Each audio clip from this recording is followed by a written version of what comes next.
Hello everyone, I welcome you all to I exam B. I hope आप सभी की तैयारी आपकी ईपीएफओ एसएससी एग्जाम के लिए काफ़ी अच्छी चल रही होगी। देखिए, इसमें इससे पहले एक पार्ट लेके आया था जहाँ पे हम लोगों ने इंपॉर्टेंट एमसीक्यूज को करना शुरू किया था जनरल अवेयरनेस के लिए। उसी का अगला पार्ट यहाँ पे मैं आपको ईपीएफओ एसएससी जो आपका एग्जाम है उसके लिए बेसिकली जो इंपॉर्टेंट एमसीक्यूज हैं उनकी प्रैक्टिस यहाँ पे कराऊंगा। तो ठीक है, आप इस सेशन को, इस वीडियो को एक प्रैक्टिस सेशन के तौर पे देखेंगे कि आपने कितना पढ़ा हुआ है आज तक, कितनी नॉलेज आपको है। उस बेसिस पे यहाँ पे आंसर्स तो करना, अगर आप मेरे से पहले कर पाएंगे तो कमेंट सेक्शन में आप लिख सकते हैं नीचे। जितना भी आपको पता रहेगा आप लिख सकते हैं, ठीक है। चलिए शुरू करते हैं आज के इस वीडियो को बिना कोई देरी किए हुए। सबसे पहले हमारा आज का पहला क्वेश्चन है, विच what of the following statements is या are not correct in regards to the non cooperation movement at that time। अब यहाँ पे हमें असहयोग आंदोलन यानी कि नॉन कोऑपरेशन मूवमेंट जो कि कांग्रेस के द्वारा महात्मा गांधी जी की अध्यक्षता में चलाया गया था, ठीक है। महात्मा गांधी जी, लेकिन ये लीडर थे किसके? कांग्रेस। कांग्रेस के द्वारा चलाया गया था 1920 में, ठीक है। 1920 में इसको चलाया गया था। 4 सितंबर का वो दिन हुआ करता था, ठीक है। यहाँ पे था क्या, यहाँ पे इस समय पे कैलकाटा में इसका सेशन हो रहा था और यहीं पे इन्होंने बोला कि हम लोग सहयोग आंदोलन यानी कि नॉन कोऑपरेशन मूवमेंट चलाएंगे जिसकी अध्यक्षता महात्मा गांधी जी करेंगे। तो इसका पहला स्टेटमेंट पॉलिटिकल कैंपेन, ऑब्वियसली ये कांग्रेस के द्वारा चलाया गया था और एक पॉलिटिकल कैंपेन ही हुआ करता था। ये एक ऐसा कैंपेन था जहां पे हिंदू और मुस्लिम सभी लोगों ने एक साथ मिलकर अंग्रेजों के खिलाफ यहाँ पे इसमें आंदोलन किया, ठीक है। तो यहाँ पे एक तरीके से हारमोनी या फिर कोऑपरेशन दोनों की तरफ से देखने को मिला। यहाँ पे कोई भेदभाव उन दोनों की तरफ से देखने को नहीं मिला, इसलिए पहला स्टेटमेंट क्या यहाँ पे करेक्ट है। एक पॉलिटिकल कैंपेनिंग हुआ करता था। अचीव्ड कम्युनल हार्मनी, बिल्कुल यहाँ पे दोनों संप्रदायों या धर्मों के लोगों ने एक साथ आकर के काम किया ब्रिटिशर्स के खिलाफ। तो यहाँ पे कम्युनल हार्मनी भी आपको देखने के लिए मिलती है। Congress party gain popularity among the people, इसकी वजह से क्या हुआ, कांग्रेस पार्टी ने पॉपुलरिटी गेन करी लोगों के बीच में। बिल्कुल यही वो आंदोलन था जिसके बाद कांग्रेस पार्टी की काफी क्या हो गई थी, फेमस हो गई थी काफी सारे लोगों के बीच में। तो स्टेटमेंट नंबर 3 भी इसका ठीक हो जाएगा। People became conscious of their political rights, इस पॉलिटिकल कैंपेन के बाद लोगों को एक ज्ञात हुआ कि उनके क्या क्या राजनीतिक अधिकार हैं, उसके बारे में उनको अवेयरनेस मिली, कौन से जागरूक हुए उसके बारे में। तो ये वाला स्टेटमेंट इसका बिल्कुल ठीक हो जाएगा।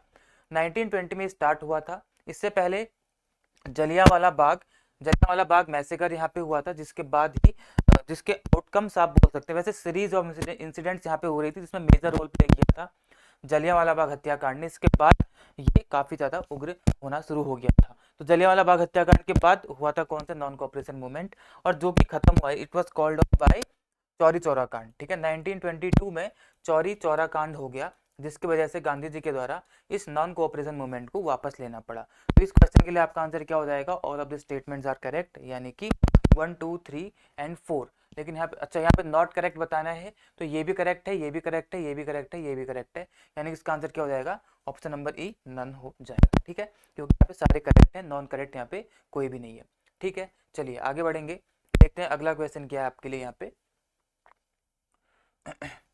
अगला क्वेश्चन है, which was the first instance of a large scale and violent rebellion by Indian sepoys against the British East India Company। British east India company के खिलाफ भारतीय सिपाहियों की तरफ से सबसे पहली लार्ज स्केल वायलेंट रिबेलियन यानी कि उनका एक उग्र विद्रोह कौन सा, सैनिक विद्रोह कौन सा था भारतीयों की तरफ से ब्रिटिश ईस्ट इंडिया कंपनी के लिए? आपको बताना है। पहला Barrackpore mutiny 1824, Sholapur mutiny 1838, Assam soldiers mutiny 1824, Vellore mutiny 1806, none of the above. अब यहाँ पे काफी सारे लोग 1857 की क्रांति को बोल सकते हैं और उसको ध्यान में रखते हुए वो लोग क्या कर देंगे, नन ऑफ द अबव यहाँ पे टिक कर देंगे, लेकिन ऐसा नहीं है। जो पहली म्यूटिनी थी जो कि उग्र थी काफी और लार्ज स्केल की म्यूटिनी थी, वो कौन सी वाली थी? इनमें से option number D, Vellore mutiny, ठीक है। वेल्लोर म्यूटिनी थी। वेल्लोर फोर्ट हुआ करता था जहाँ पे इसको कैप्चर कर लिया गया था और ब्रिटिशर्स के खिलाफ यहाँ पे एक सिपाही म्यूटिनी चली थी 1806 में। और कब हुई थी? 10 जुलाई, यानी कि आज जिस दिन आप ये वीडियो यूट्यूब पे पाएंगे, यानी कि आज 10 जुलाई है, तो आज के ही दिन 1806 में ये वेल्लोर म्यूटिनी हुई थी। यहाँ पे जितने भी सिपाही थे इनके द्वारा कैप्चर कर लिया गया था वेल्लोर किसको? फोर्ट को, ओके। वेल्लोर सिटी में ये हुआ था। तो आपको ये ध्यान रखना है कि कौन सी थी? वेल्लोर म्यूटिनी थी। इसके ही बाद क्या हुआ था, 1857 में हुआ था कौन सा, जो 1857 की क्रांति थी वो वाली, ठीक है। लेकिन पहली कौन सी थी, ये वाली हुआ करती थी। ओके, चलिए आगे बढ़ते हैं, आपको बस यहाँ पे यही बताना था। Which of the following were the significance? Which of the following were the significance of Cripps mission proposal? ये चार स्टेटमेंट्स आपको बताते हैं कि इनमें से कौन कौन से क्रिप्स मिशन के प्रपोजल हुआ करते थे, या प्रपोजल के सिग्निफिकेंस थे, कौन कौन महत्व रखते हैं उनके प्रपोजल के। सबसे पहली बात, क्रिप्स मिशन कब आया था और आया क्यों था। 1944 में वर्ल्ड वॉर खत्म हुआ था, ठीक है। तो ये वो पीरियड था जिस टाइम पे ब्रिटिशर्स वर्ल्ड वॉर में उलझे हुए थे। तो यहाँ पे ब्रिटिशर्स को अब हेल्प की जरूरत थी, उनको लड़ने के लिए लोग चाहिए थे, हेल्प करने के लिए लोग चाहिए थे, ताकि सारे काम, मतलब जो भी है लड़ने के लिए भी लोग, सैनिक भी चाहिए उनको, उन तक सामान पहुंचाने के लिए लोग भी चाहिए। तो ये सारी की सारी हेल्प उनको चाहिए थी। और इसके लिए आते हैं किसके पास, भारत के पास, क्योंकि भारत में रूल कर ही कौन रहे थे, ब्रिटिशर्स। अभी आते हैं भारत में। जब ये भारत में आए 1942 की ये बात है, तो उस टाइम पे ये लोग लेके आए क्या, क्रिप्स मिशन प्लान भारत के लिए। और ये क्रिप्स मिशन प्लान, जो क्रिप्स मिशन आया था, तो इसका कौन कर रहे थे, सर स्टैफोर्ड क्रिप्स, ठीक है, सर स्टैफोर्ड। स्टैफोर्ड इसका नाम है, आपको ये नाम याद रखना है। तो ये इसकी अध्यक्षता कर रहे थे, इनकी अध्यक्षता में ये मिशन भारत आते हैं। अभी भारत में आते हैं और यहाँ पे कांग्रेस के साथ और मुस्लिम लीग के साथ बैठक करते हैं और उनको बोलते हैं कि आप लोग हमें यहाँ पे हेल्प कीजिए इस वर्ल्ड वॉर सेकंड के लिए, और इसके बदले हम आपको क्या देंगे, भारत को स्वराज दे देंगे या फिर डोमिनियन स्टेटस दे देंगे, जो वो चाहते हैं वो दे देंगे अपने अनुसार, वहाँ पे वो सरकार चला सकते हैं, उनको वहाँ पे राइट्स दिए जाएंगे। ये सारी की सारी बात की थी, और इस शर्त के साथ ही भारत ने, या फिर कांग्रेस और मुस्लिम लीग यहाँ पे राजी हुए थे इनकी हेल्प करने के लिए। लेकिन हुआ क्या था, जैसे ही वर्ल्ड वॉर खत्म होता है, उसके बाद ब्रिटिशर्स अपने वादे से पलट जाते हैं और जो जो प्रपोजल्स उन्होंने दिए थे उसमें से वो कुछ भी नहीं करते हैं, ठीक है। और इन सब का खामियाजा हमें 1947 में देखने को मिलता है कि हमारा देश दो टुकड़ों में बढ़ जाता है आज़ादी के साथ साथ। पहला स्टेटमेंट पढ़ेंगे, the British government acknowledged India's right to be dominion. अब देखना यहाँ पे ध्यान देना, following what the significance of the missions proposal. जो प्रपोजल था उसकी सिग्निफिकेंस बतानी है यहाँ पे, ठीक है, कौन कौन सी है। अब ये यहाँ पे ध्यान नहीं रखना कि ये चीजें इन्होंने सच में करी कि नहीं करी, नहीं, जो प्रपोजल था उस प्रपोजल की सिग्निफिकेंस बतानी है। तो British government acknowledge India's right to be a dominion, ये सही, बिल्कुल सही है। India could frame their own constitution, ये भी ठीक है। The proposal of giving freedom to the provinces to be a separate union turned out to be a model for the country's partition in 1947, ये भी सही है। जो उन्होंने प्रपोजल दिया था कि प्रोविंसेस को वो आज़ादी देंगे, ये मतलब यूनियन, जो यूनियन है उससे अलग करके क्या करेंगे, उनको आज़ादी देंगे। तो ये बाद में क्या हुआ, 1947 के टाइम पे भारत की आज़ादी के साथ सेपरेशन को इसने लीड किया, ठीक है। उसके बाद अगला है, the right to secede from the Commonwealth indicated full sovereignty at a later stage. मतलब जो कॉमनवेल्थ है, जो मतलब कॉमनवेल्थ मतलब जो भी ब्रिटिशर्स के कॉलोनी हुआ करते थे उन सभी का एक ग्रुप, तो उससे हटने का जो राइट है, उससे सीट करने का जो राइट था, इंडिकेटेड फुल सोवरेंटी, उसका मतलब ये था कि वो आगे जा करके हमें कहीं ना कहीं एक पूरी तरीके से सोवरेंटी हमें प्रदान करेंगे, मतलब हमारे ऊपर किसी का भी अधिकार नहीं होगा, हम अपने नज़रिए से सब कुछ कर सकते हैं, लेकिन ये होगा आगे आकर के। तो ये चारों प्रपोजल्स, जो प्रपोजल थे उसके अनुसार ये चारों चीज़ें वहाँ पे निकल के आती हैं कि डोमिनियन स्टेटस हमें हाल ही में देंगे, हम अपना कॉन्स्टिट्यूशन फ्रेम कर सकते हैं। उसके अलावा ये भी यहाँ पे हुआ था, जो यूनियन से सेपरेट करने की बात की गई थी इनको, प्रोविंसेस को, उसी ने कहीं ना कहीं लीड किया आगे जा करके 1947 में सेपरेशन को। और कॉमनवेल्थ से सीट करने का जो राइट था, that indicated sovereignty at a later stage, ये भी बिल्कुल सही बात है। तो चारों के चारों स्टेटमेंट यहाँ पे ठीक हो जाएंगे। All the four were the significance of the Cripps mission proposal. तो ऑल ऑफ द अबव यानी कि ऑप्शन नंबर ई इसका सही आंसर हो जाएगा, ठीक है। आई होप आपको समझ में आया होगा। आगे बढ़ जाते हैं। आई थिंक ये क्रिप्स मिशन वाला क्वेश्चन इससे पुरानी वाली जो पहले वाली वीडियो थी वहां पे भी हमने किया हुआ था, जहां तक मुझे याद आ रहा है, ठीक है। चलो आगे बढ़ेंगे। Which of the following statements are correct in regards to Vijayanagar empire. Vijayanagar empire के संबंध में इन 3 या 4 जितने भी स्टेटमेंट्स इनमें से कौन सा सही आपको बताना है। विजयनगर एम्पायर जो कि साउथ इंडिया का एक हिंदू साम्राज्य हुआ करता है, विजयनगर एम्पायर, जिसको कि 1336 में हरिहर और बुक्का नामक 2 भाइयों ने इसकी स्थापना करी थी। और जब इसकी स्थापना की गई थी 1336 में, जाहिर सी बात है उस समय पे भारत में यानी कि दिल्ली में रूल चल रहा था सल्तनत रूल। उस समय पे मुगल रूल नहीं था। 1526 के बाद मुगल रूल आता है, लेकिन 1336 में क्या आता है आपका सल्तनत रूल आता है। तो यहाँ पे कौन बादशाह वगैरह कोई नहीं थे। यहाँ पे कौन हुआ करता था उस टाइम पे, सुल्तान हुआ करता था। और वो सुल्तान कौन था, मुगल सॉरी वो दिल्ली सुल्तनत का सुल्तान कौन था, MBT। MBT मतलब मोहम्मद बिन तुगलक हुआ करता था। और ये मोहम्मद बिन तुगलक कहलाता है भारत का इनसेन रूलर, यानी कि एक पागल राजा कहलाता है। एक्चुअली ये एक बहुत बड़ा स्कॉलर हुआ करता, जो फैक्ट था कि ये एक बहुत बड़ा स्कॉलर था, ठीक है, पढ़ा लिखा बहुत ज्यादा था। लेकिन जहां पे ये रूल कर रहा था उसकी जो प्रजा थी, जो लोग थे, वो उतने पढ़े लिखे नहीं थे। ये जो कुछ भी बोला करता था वो जो इम्प्लीमेंट करने जाता था तो इम्प्लीमेंट में कुछ ना कुछ कमी हो जाती थी, और जिसकी वजह से इसके इरादे ठीक होते थे, लेकिन इम्प्लीमेंटेशन के बाद वो चीज़ हमेशा गलत निकल के आती थी। तो इसके 5 फैसले ऐसे थे जिसकी वजह से इसको इंसेन रूलर बोला जाता है। इनको हम कभी आगे बढ़ेंगे, वो 5 फैसले कौन से थे डीप हो जाएगा, लेकिन ये है जिसको इंसेन रूलर यानी कि पागल राजा सुल्तान कहा जाता है, MBT यानी कि मोहम्मद बिन तुगलक को। ठीक है, तो इस विजयनगर एम्पायर का एक और नाम हुआ करता था कर्नाट हुआ करता था, ठीक है, कर्नाट। आगे देखते हैं statements. Founded in 1336 by Harihara and Bukka, बिल्कुल ठीक हो जाएगा। Firoz Shah Tughlaq was the sultan of Delhi during the foundation, बिल्कुल गलत हो जाएगा। यहाँ पे कौन हुआ करता था, मोहम्मद बिन तुगलक हुआ करता था, तुगलक डायनेस्टी का। ठीक है, आगे बढ़ेंगे। Karnata Rajya was another name of the Vijayanagar empire, बिल्कुल ठीक, ये भी ठीक हो जाएगा। तो कौन से स्टेटमेंट्स ठीक है, फर्स्ट एंड थर्ड, यानी कि ऑप्शन नंबर सी इसका सही आंसर हो जाएगा। First and third statements are correct for this question. Okay, चलो आगे बढ़ेंगे। अगला क्वेश्चन देखते हैं क्या है आपके लिए। Which of the following statements is या are correct in regards to the consolidated fund. अब कंसोलिडेटेड फंड के बारे में आपको बताना है कौन से स्टेटमेंट ठीक है कौन से नहीं है। भारत की जो सरकार है, गवर्नमेंट है, उसके 3 फंड्स होते हैं। वो 3 फंड्स कौन कौन से होते हैं, एक कंसोलिडेटेड फंड, कंसोलिडेटेड फंड, एक होता है कॉन्टीजेंसी फंड, ठीक है, कॉन्टीजेंसी फंड, और एक क्या होता है आपका पब्लिक अकाउंट फंड या कमिटी जो इसको हैंडल करती है, ठीक है, एक ही होता है।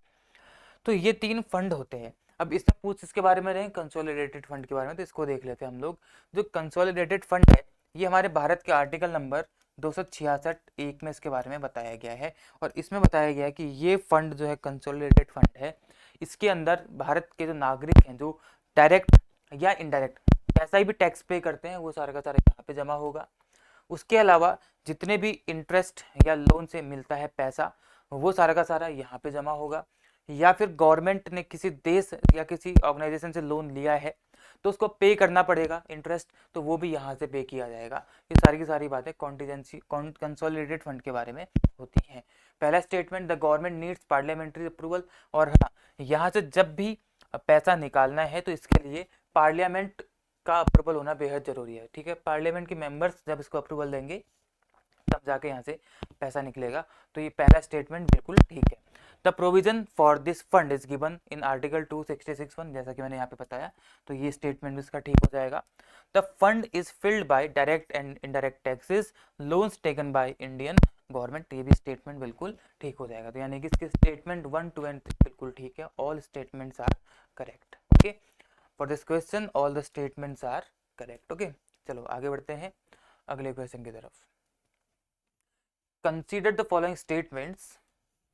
Consider the following statements in regards to the jurisdiction and powers of high court. अब हाई कोर्ट के बारे में बात करते हैं। हाई कोर्ट के बारे में यहाँ पे बात करेंगे तो क्या होगा, यहाँ पे देखो, हाई कोर्ट की जो जुरिस्डिक्शन एरिया, उसका जो न्याय करने का एरिया या फिर उसकी शक्तियाँ हैं, उसके बारे में कुछ चीज़ें हैं। और पूछा क्या गया आपसे, high courts are govern by which of the following. तो हाई कोर्ट इनमें से किसके द्वारा गवर्न की जाती है, 1, 2, 3, 4 यहाँ लिखे हुए हैं सारे के सारे। ठीक है, तो हाई कोर्ट्स की जो पावर्स हैं, उसके जो जुरिस्डिक्शन है, उसको इनमें से कौन कौन गवर्न करता है, कंट्रोल करता है, आपको बताना है। अब हाई कोर्ट जो है, हाई कोर्ट के बारे में कहाँ बताया गया, आपके आर्टिकल नंबर 214 से स्टार्ट किया जाता है। ठीक है, और सुप्रीम कोर्ट के बारे में 124 में स्टार्ट होता है सुप्रीम कोर्ट।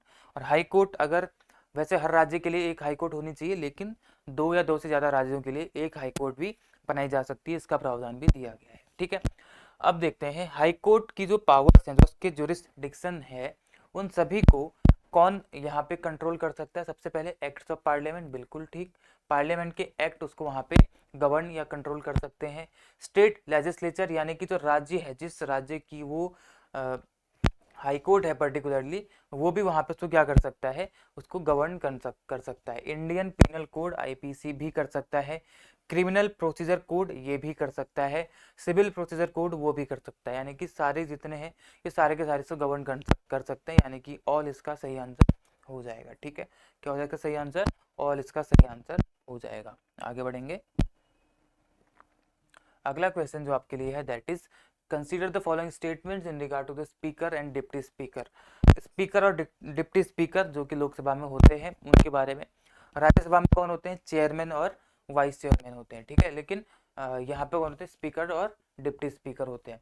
तो लोकसभा के जो स्पीकर डिप्टी स्पीकर इनके बारे में सबसे पहले आर्टिकल कहाँ पे 93 में आपको देखने को मिल जाएगा। आर्टिकल नंबर 93 में इनके बारे में बताया गया है। अब देखते हैं क्या चीज़ है। Speaker and deputy speaker of the Lok Sabha remain in office as long as they are members of the house. बिल्कुल सही।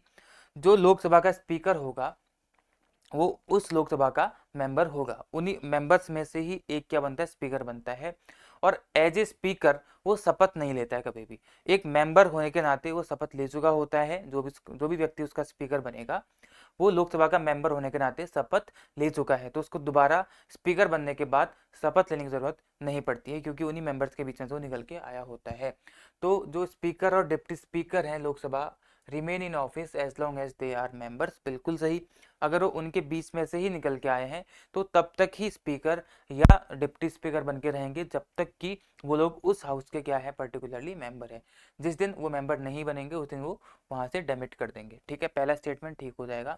दे have to vacate their office if they cease to be, ये बिल्कुल अभी बोल रहा था, ये भी स्टेटमेंट बिल्कुल ठीक है।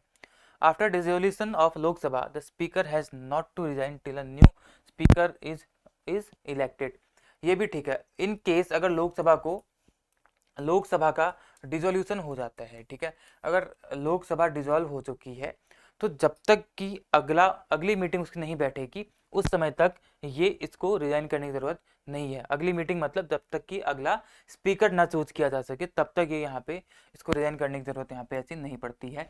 तो पहला दूसरा तीसरा तीनों स्टेटमेंट्स ठीक है, तो ऑप्शन नंबर डी इसका सही आंसर हो जाएगा। ठीक है, चलो आगे बढ़ेंगे। In which state one tap one tree, अभी थोड़ा आपका करंट अफेयर्स का सवाल। अभी हाल ही में कौन से स्टेट में one tap one T campaign launch किया गया है। सबसे पहली बात आपको पता होना चाहिए वन टैप वन ट्री ये कैंपेन है क्या।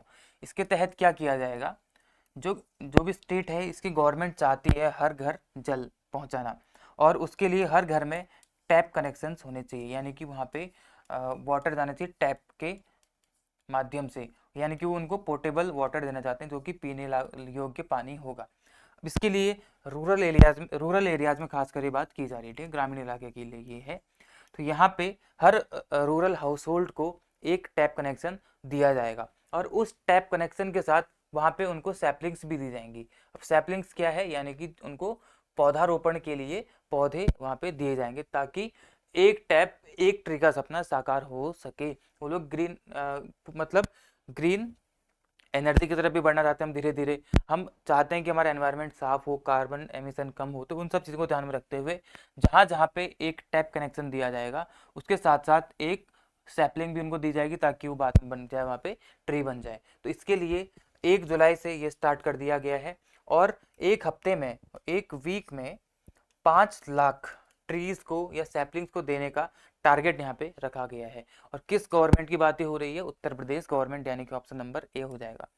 यूपी की बात हो रही है, उत्तर प्रदेश गवर्नमेंट ने अभी ये किया है one tap one tree campaign, जिसके तहत एक टैप कनेक्शन के साथ एक सैपलिंग वहाँ पे उनको दी जाएगी। ठीक है, उत्तर प्रदेश में पहले क्या चला था, वन डिस्ट्रिक्ट वन प्रोडक्ट। ठीक है, वन डिस्ट्रिक्ट वन प्रोडक्ट था, यानी कि एक डिस्ट्रिक्ट एक उत्पाद, इसको भी यहाँ ये स्कीम भी यहाँ की थी।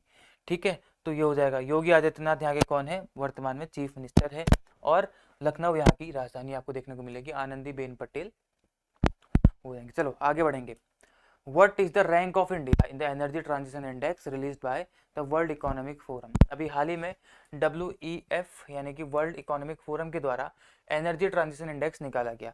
ये एनर्जी ट्रांजिशन इंडेक्स यानी कि ETI क्या होता है, ये बेसिकली कंट्रीज को रैंक करता है कि उनके यहाँ पे एनर्जी प्रोड्यूस करने के करंटली क्या क्या सिस्टम है, क्या क्या तरीके हैं, किस तरीके से एनर्जी प्रोड्यूस करते हैं और एनर्जी को कैसे कंज्यूम करते हैं, उस आधार पे कंट्रीज को रैंक करता है एनर्जी ट्रांजिशन इंडेक्स। तो उस आधार पे अभी हाल ही में इंडिया की रैंक क्या दी गई है, 67, 68, 69, 70th या 17th। तो इसका सही आंसर क्या हो जाएगा, 67th हो जाएगा। ठीक है, 67th हो जाएगा। इसमें कुछ पॉइंट्स है इंपॉर्टेंट। सबसे पहला, the world economic forum has recently released, ये तो बता दिया। इंडिया की रैंक क्या है इसमें, 67th है पोजीशन यहाँ पे। तो हाईएस्ट या टॉप मोस्ट कंट्री है that is Sweden, top country है जिसने इसको लिस्ट को टॉप किया है। Top 5 countries include Denmark, Norway, Finland, Switzerland.